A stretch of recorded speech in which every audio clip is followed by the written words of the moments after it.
furieuse, le mort dans le virus de l'injustice qui nous bouffe les neurones. On hurle dans un puissant fond et on s'étonne que l'écho nous réponde avec notre propre voix déformée. C'est la parapsychologie de la résonance. Tu crois que le monde entier t'en veut, mais c'est juste le reflet de ta propre haine qui te revient en pleine poire. On est dans l'année du tigre d'eau, on rugit sous la pluie en espérant que l'eau lavera nos péchés, ou au moins notre mauvaise humeur. L'écho est plus fort que le cri, c'est la loi de la physique et celle du désespoir. Cri dans le vide, retour de flamme, on brûle le reste de notre âme. Le son se propage, le mal s'installe dans cette dérive monumentale. L'écho de la rage, musique du cœur, on porte notre peine comme un nouveau drapeau. Le monde est sourd, le ciel est noir, on hurle pour ne pas perdre l'espoir. L'écho de la rage, musique du cœur, on porte notre peine comme un nouveau drapeau. Le monde est sourd, le ciel est noir, on hurle pour ne pas perdre l'espoir.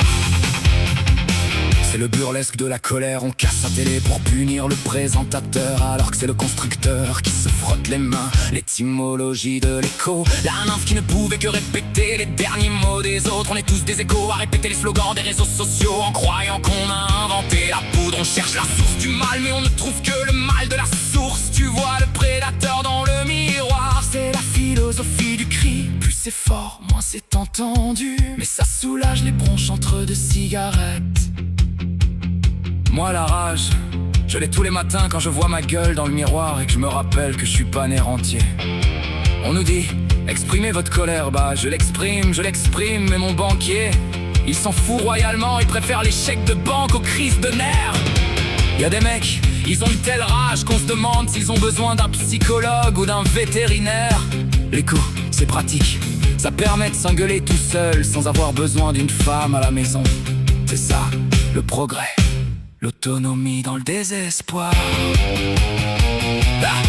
Le son s'atténue, la rage se fatigue, on finit par murmurer des excuses à l'obscurité. C'est la poésie de la fatigue nerveuse, le lyrisme de la déprime post-révolte.